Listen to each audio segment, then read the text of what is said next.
I wanted to start off by asking you, as a director, you had a very specific plan, and then you get on set and you've got a star who's not cooperating.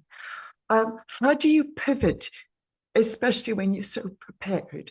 You're so kind to ask that, and done months of pre-production, before shooting with the cinematographer, and we had a very specific shot plan and storyboard. And then Kieran, who you're referring to, didn't want to do my blocking, and so I had a choice to make. I could make the choice of forcing this brilliant actor into, my box, or knowing what makes this guy brilliant and emphasizing that. So we took the camera off the dolly and followed him around, and the movie suddenly sparked up with a great spontaneity and a great light. And that's just one of the 10,000 decisions directors are making every day on a set, because you have to remember what the goal is. The goal is to make a movie that's effective. And if the most effective version is the actor running around set like a madman because they're a genius and very spontaneous, then that's what makes the movie good.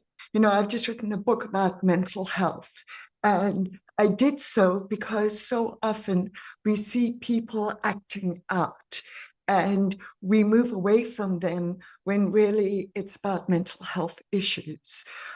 You address this so subtly and beautifully in your film.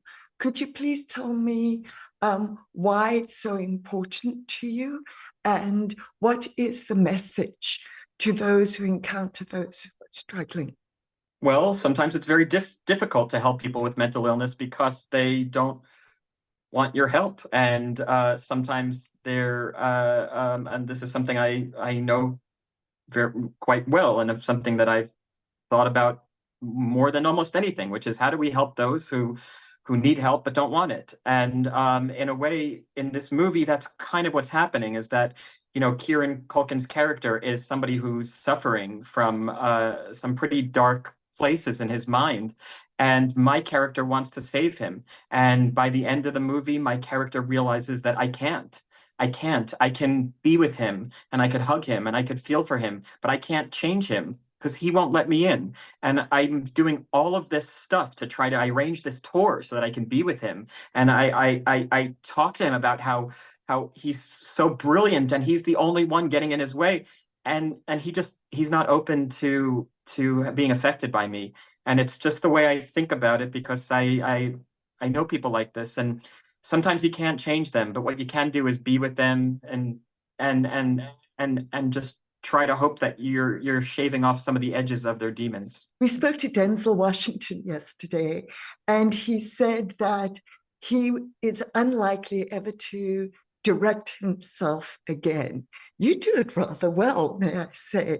What was the big challenge for you of directing yourself, and how do you look at yourself on screen and not go crazy? Yeah, I never watched myself in movies. I haven't seen myself in a movie or a series in probably 15 years. And so I'm pretty uncomfortable and self-conscious. But, with this, the movie's so personal, and, it's about not just my family's history.